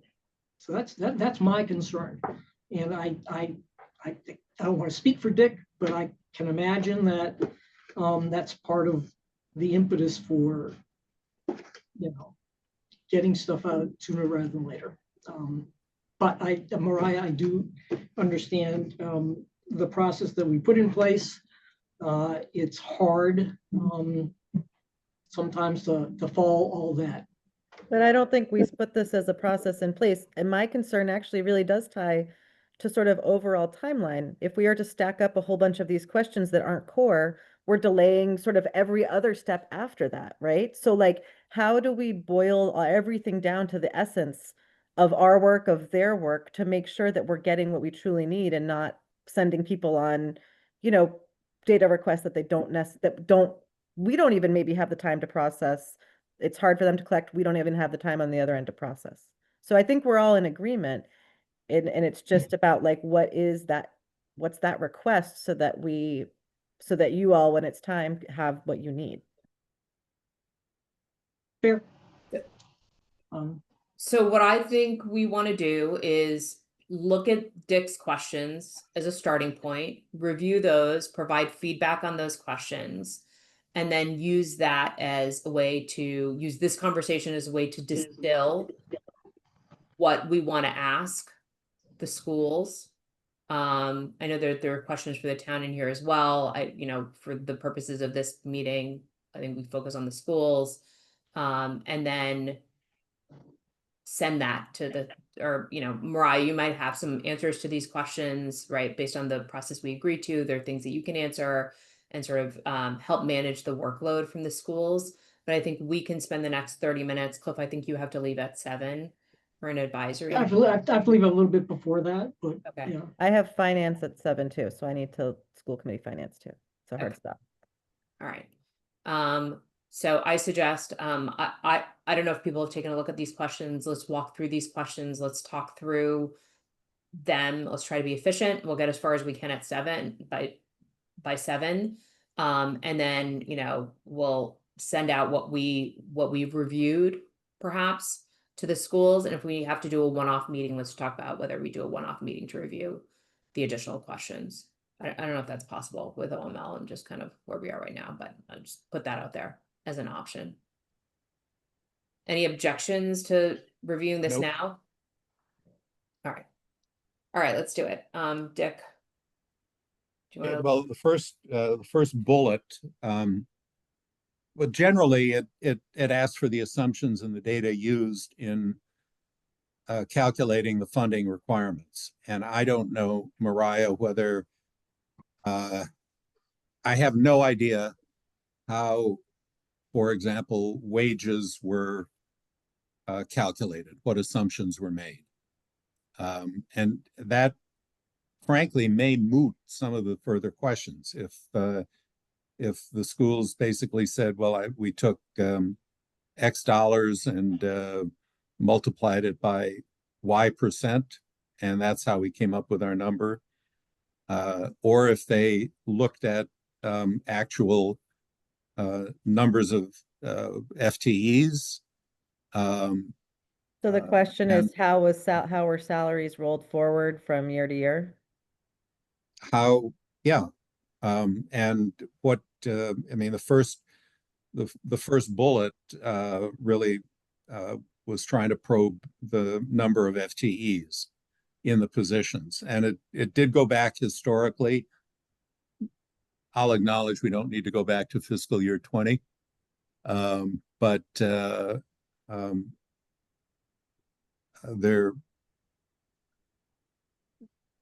there is a question of, you know, where were we a couple of years ago? Where are we now? See, I had a hard time understanding. I thought you wanted to know, are you asking just total FTE in each year? Because you had in each such position, and I Well, thought you were asking by role, like every single like title, and then how many FTE were in each title. Is that not what you were asking? that tied into wages, obviously. And the how were the numbers derived? Do you know? Do you have any idea? The numbers of FTE? The wage number, which goes from 125 to 131 to 137 to 144. As far as I know, at least for from 26 to 27, it was rolled forward based on actual position and then person in the job and their ability, like their eligibility for all of the different salary things that they're eligible, such as longevity.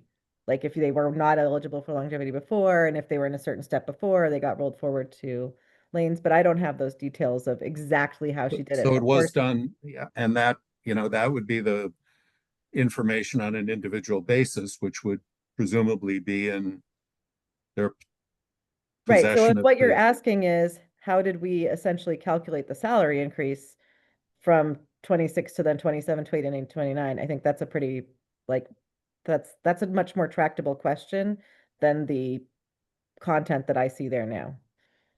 Okay. And just to be clear, there was lots of these thoughts I had, but we couldn't talk about them because of open meeting law, as far as I can Right. tell. So this is our Right. first chance to Right. do this Right. kind of work. I don't know whether the subcommittee has any interest in it. I frankly, I don't know whether we had a significant increase in wages. If you look at the chart that that was provided, fiscal year 23 to fiscal year 26 went up from 109 to 125 million in wages. There was a very substantial increase. I don't know historically what caused that. Is that now embedded? If we just start with fiscal year 26, is the subcommittee willing to accept that as a necessary starting point, or do you want to look at some historical information to see how we got to where we are? Because So there has been, you know, the wage expenses did go up very substantially. Right. I guess the question is with the historical information, I think it's helpful context. I guess the question is, what will we really do with that? Like that is already where people are compensated. It's today. over and done with. The question is, are those embedded positions necessary at this point? Cliff.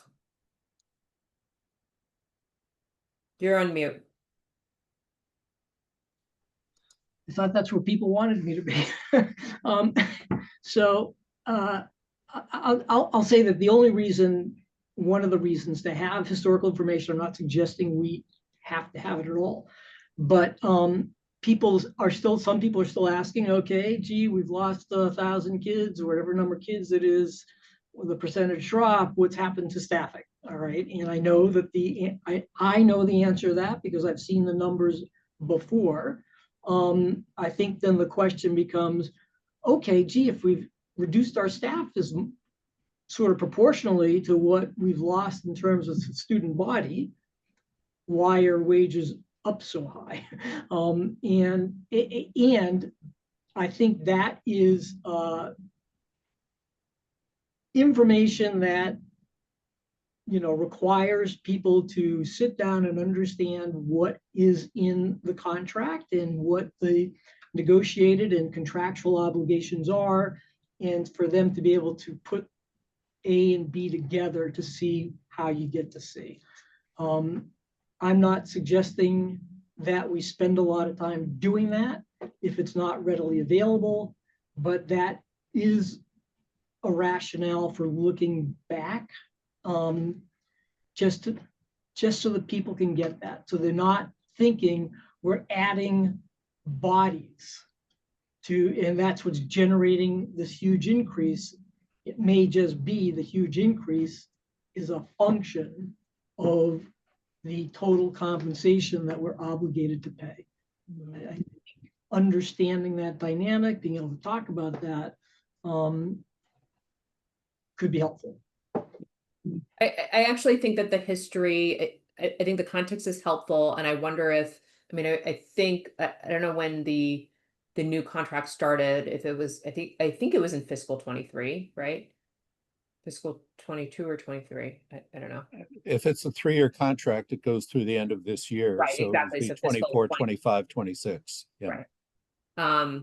So then, I mean, I assume that it's tied to the prior contract negotiation. It should be fairly straightforward to answer that question. If the question is, what are the assumptions and what drove those costs? So to the extent that we can get that information, I think it's helpful context. And I don't know, Mariah, you can share whether you think that, how challenging you think that would be. I don't think it's particularly challenging going backwards. I think that the only thing, just like on the town side, when you're in a negotiations year, when you're talking about your assumptions going forward, you don't necessarily talk about all of the details of the assumptions. Yeah, I think that I is, will which I say know that. Dick is familiar with, of course. yeah. No, I am. And first of all, let me just say, we're not the town side. So the discussion I had with the town side was not as in detail as this might be going forward. And I heard that Janet Gelbart is working on something already, and I think we're going to be deferring to her to some extent, or I would be. What in discussions with Melissa and Charlie Young, the information that they provided and that I have stated today was information that is already publicly available. The 1.5%, 2%, 2% was stated by Melissa in her presentation, and she informed me, I didn't recall it being in there, but she informed me that the $400,000 step impact, i.e. 1.5%, give or take, was in her presentation. So there was no, and in any event, that's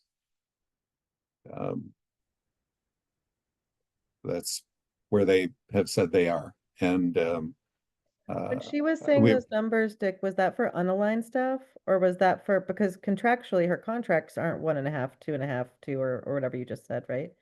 Like, didn't the firefighters and police settle it much higher than that? Well, as the only discussion we had about police was or about fire or police was this $800,000 to $900,000 kicker in FY28 for the police, for the fire. And I did not probe beyond that. Okay. Sorry to interrupt. I just was confused. I was thinking it was just wondering about that. I mean, what they did say is that all known costs have been built in to their numbers. So I would assume that that would include existing contractual costs. I'd be surprised if it would not, given what I know about her thoughtfulness and care, and his. So that's number one is the first bullet was the numbers, which we've discussed. Number 2 and 3 are the wages that are tied to that. What are the assumptions that go into it? And those, I think, just carry forward from 26 to 27, 28, 29. Was not looking historically for that.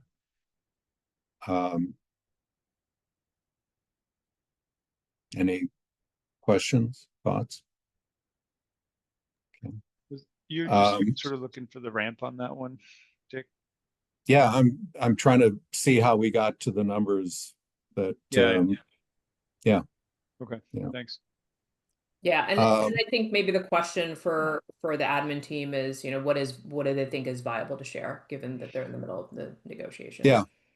I don't think anybody wants to undermine collective bargaining. Of course, but I just, you know, Mariah, to address your question, right? Like, obviously, you know, and maybe we have to be explicit about that.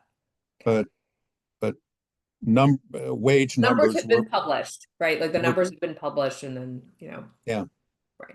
Yeah. So you can make some assumptions about what that is or is not, but you know, I think I would defer to the PSB admin team to outline what they think is, or how they think it's viable to share that. Anyways, okay, continue, Dick, go ahead. The next question is the class size section sizes, which really does follow up a bit on the discussion we had last week, and set out your question about what does the 4+1 mean in terms of number of students being taught. This is a question about current class sizes, and going forward, are there any assumptions that were utilized? And can I ask a question about that? Are you asking for averages? Are you asking for, what are you asking? Because we already got the high school information on averages, but the way this is written isn't clear to me if you're asking for like every single class at the high school. Are you asking for every single, what are you asking for? Is information available as to what the current section sizes are, class sizes are? If it's a matter of just downloading and we see that there are sections with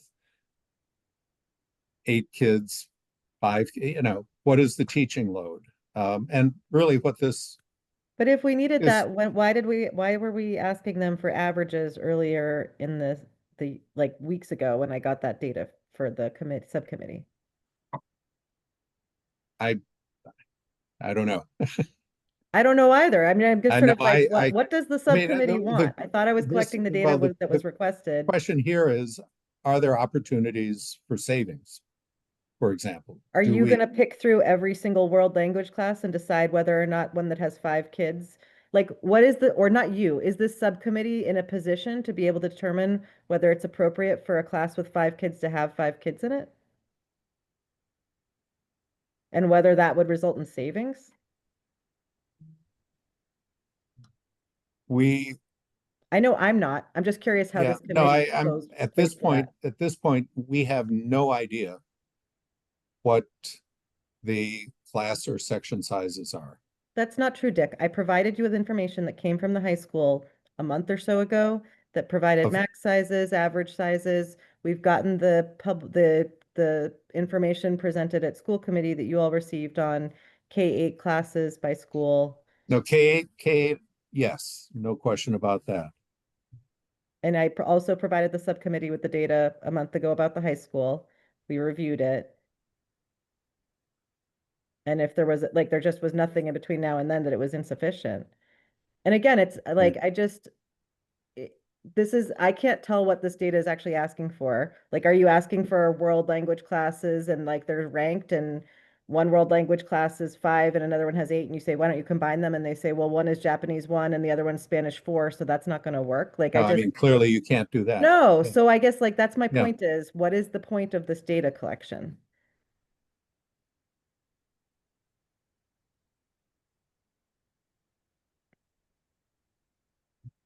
So there, go ahead. Yeah, no, I'm, if we're taking it down to that level, of Japanese 1 versus Spanish 4, clearly you can't combine them. If you have, math 1 with 8 students, math 1 with 12 students, I don't know. You know, we don't know at this point. We Does don't this know. subcommittee have time to pick through the data at that level and decide whether like there's actually a savings to be garnered of a section? I think it depends on the format in which the information can be provided.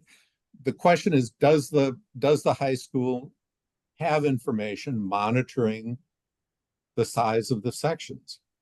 Absolutely. They have a lot of data, but they also spend a huge amount of time finessing and working this to optimize the schedule and like a complex software that works with them. We have a assistant head of school who works really extensively on this. Okay.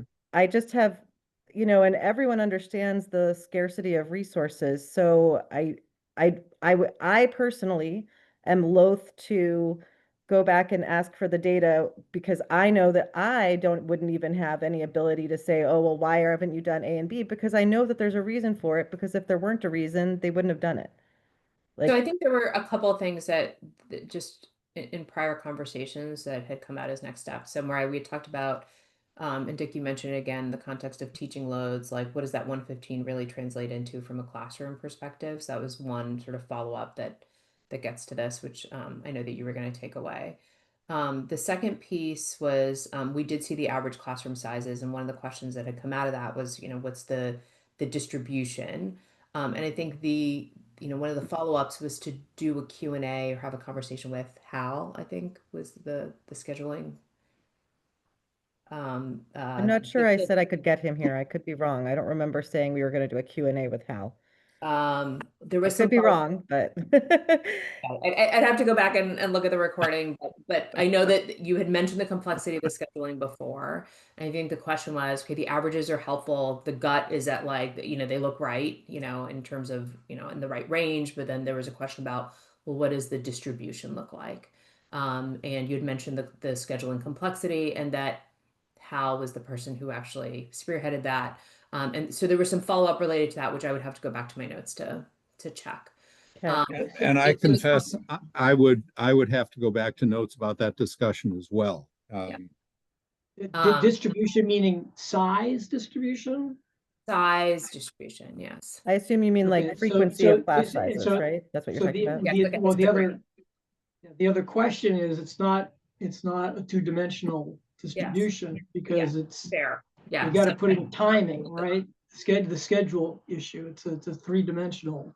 Yeah. And So it goes beyond that, right? Because there's classes that have multiple, like there's differentiation happening in different classes. Like there's just so much to this. yeah. So I think it's a fair question. I think, I wonder if there's a way on this question specifically, Dick, in your bullet, you mentioned BEEP and K through 8, but it seems like the question is really more about BHS. Yes, Yeah, it for is. sure. Yeah. Yeah. So then I think to sort of, we talked about ratios as well at some point, and so maybe this is, I don't know, Dick, if this is tied to that as well, or sort of, that the questions around staffing loads, I'm sorry, teaching loads, staffing, and classroom sizes are all sort of intertwined. But I think it's a fair question around, what do we think is viable and in what format might be viable for us to pull something out of that data to come to a conclusion given the time constraints. So I don't know if I would want to think about that. I would need to think about that a little bit as well. I don't know if other people have thoughts, or Dick, if you have. No, to to be candid, I think that uh, I would be surprised if the data wasn't available readily. Yeah. But I don't know. Readily in what Yeah. format though? Like what is the Well- useful format that is going to let you have some actionable? Well, do we have, do we have per teacher? Maybe the way to approach it is per high school teacher. Do we have the number of students that they are teaching? Maybe we Right, that approach was a it that, set, that's not the data though that you've asked for. You've asked for. maybe that's the way to students attack it though. Maybe that's the way to attack it. Looking at tying it into the teaching loads discussion that we had. So we're back to the comparison with 115 and not asking for the The distribution. 115, the one, the other Yeah. districts having 100, 125, Mm-hmm. the 4+1, maybe that is the, and I guess the question would be, do the schools monitor teaching loads for teaching loads for teachers? Is Does that the the high question the school- committee agrees that they want the answer to? What do you all actually want? I think that at least would give you some comparisons that you could go with. I think this just other than the pure visibility of similar to the K through 8s of how many kids there are and how many classes at the high school, which is clearly a completely different animal than the K through 8s. Right. I agree. Like just getting all that data, it's going to be like, okay, now what do we do with it? But if we wanted to at least tie it back into something pair, we could look at those numbers I just mentioned, right? So, but then again, thinking of the recommendations piece of it, where are we going to go with that? So, but no, but as I think this discussion has been very useful, and as we talk it through, I think it does probably best tie into the teaching load discussion that we had. Okay. And so perhaps we can refine that question to just, the original question that had come up last week was that 115 target. How does that map to 4+1, right? yeah, well, the 115 was only for 3 subjects, but Right. I think Fair you could I maybe I'm assuming too much, but I would think that the high school would know how many students each teacher has responsibility for. My And guess it's- is that the data can be manipulated into that structure. Yeah. I'm assuming Yeah. there's a flat file that can be downloaded that would let one calculate that average. yeah, and I don't think we need to know the names of the teachers. Nor would you get that, right? Right. Yeah. Well, I'm assuming that we're coming back with a data point that is average students per educators. I- Is that correct? I What don't do you think we actually want want? average. I think we want a distribution of students per educators. Okay, so if an educator, I'm just going to give you an example Yeah. though, we understand that there are vastly different, Right. like a special educator Yeah, working you're in a right. very restricted Yep. program, right? It's not going to show 115. So, Right. okay. Yes, but for the subjects that apply to the 115, I think we want to see that or that are, English, math. that's right. Yeah. That's right. Those subjects. The academic subjects, not special education That's right. teachers. One would not expect a special education teacher teaching solely those classes to have 125 students in 4 different classes, but or 115 or even 100. There was a related question that had come up in the context of part-time.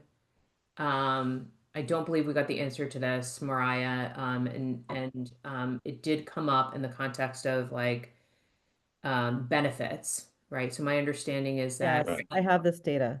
Oh, you do have the data? I do Okay. have this data. I thought Distribution of part-time, what percentage time are you? Or, Yeah, how many I do teachers have are, this.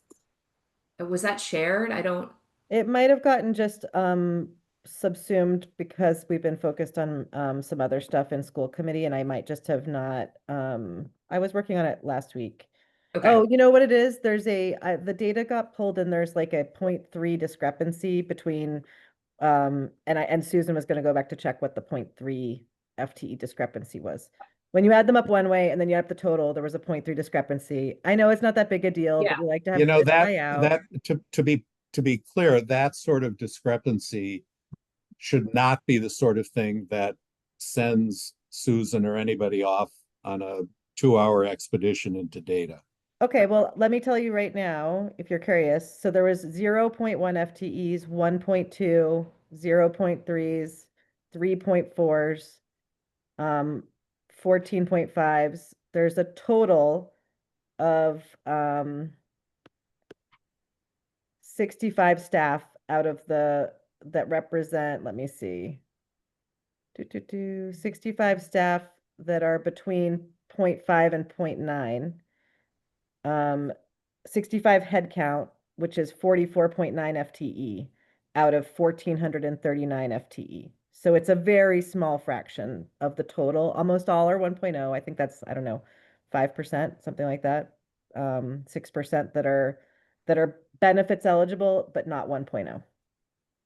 Got it. Okay. Yes. So if you wouldn't, so if you have that written Yeah, down, I can circulate it as long as everyone's okay with the fact that it's off by a small amount. that I think that's fine. Okay. And the benefits eligible, just so I understand, on the town side, it's 0.5 time your benefits eligible. My understanding is on the school side, I heard this from somebody who has a spouse who's a teacher, so you can validate this for me, that it's 0.6 makes you benefits eligible. I'm not sure that's true because they're both operating on the same, like they're both running through GIC for at least health insurance. So I'm not sure that that's true. Okay, so I think it would just be helpful to validate that it is also 0.5 on the school side, because when we asked Anne Braga, she had said she wasn't sure what it was on the school side, but that it was 0.5 on the town side. So if you Sure. could just confirm it's 0.5 on the school side as well. I think Sure. I'll All go right. see what I can find out. Thank you. Yep. All right. So we might have, I don't know, Cliff is still technically here, but probably eating. Okay, Yeah. I don't know, we're And I'm sorry, I gotta go. need to go too, because I've got finance Okay. starting in 3 minutes. Okay, so quick question. Now, it is possible if this group wants to huddle on Friday afternoon, for example, we could probably squeeze in another meeting to spend an hour going through these questions and get them shared. Is that something that we want to do? hold on. I can do it. Just let me know Friday when. at what time? My afternoon's free, so I'm Want? gonna go to my next meeting. Anytime Friday, Mariah? Anytime in the Or afternoon is or fine. Maria, according to the, Yeah, so I think because we'll need to post it, so I was thinking Friday afternoon, just to give us, I'm fine anytime in the afternoon. Okay, all right. So let's pick like a, maybe like a 2 to 3 if people can do it. Sure. Okay, can you do that, Cliff? I'll try. Can you make sure you send me the link? Because I stopped taking notes back after we voted the minutes. It's just. Oh, Nicole it's a day or so, and you'll get that from Nicole. Okay. I will say, as I was doing the minutes, I was trying to multitask watching the Patriots game at the same time, which turned out to be a better game than I had expected. yeah. I think That's why the minutes didn't come until. We forgive you for that I reason. know that's okay. I think everybody forgives you. All right, so 3 to 4 p.m. on Friday. Follow Whoa, up. 3 to 4 or 2 to 3? I'm sorry. Oh, I'm sorry. Pick a time. Either. You want 3 to 4 Either's fine. is my preference. 3 to 4. Personally, 3 later is better. Okay, Yeah. 3 to 4. Sorry, Sorry, Jeff, okay. is that okay with I gotta you? go. That's fine. That's fine. Bye. Okay. See you, Cliff. Okay, Great. bye. And then I guess technically we still have a quorum. So let's just talk about logistics. So we'll do the rest of the questions on Friday. And then as far as the there was other items on the agenda, which was the outline. If people have time to take a look at that, and then the facilities usage. So we'll do that content next week. And then I had included the collective bargaining transcript and a chat GPT summary, which you should always take with a grain of salt. And so we'll cover facilities usage as well as the outline at our meeting a week from yesterday, so the 26th. Okay, we're also supposed to have a budget review presentation, so that'll probably also be a longer. Okay, Is- that, I will say that not all of those things were listed in the list that we discussed at the meeting last week. And they did not, all of those, I don't think made it into the minutes. The things that are not, would not have been in the minutes was the facilities usage all, document. we don't need to Yeah, argue or discuss it, but maybe Yeah, if you could that's just, if you could just send out an email with revised agenda items. a for this week. proposed agenda, and then Yes, we can go from that I there. can do. Yeah, That'd be I'm great. real time right now suggesting we talk about them Yeah. next week. Okay, yeah. Great. All right, thanks, everybody. Thank you. Thank you. See Thank you you. guys. Bye.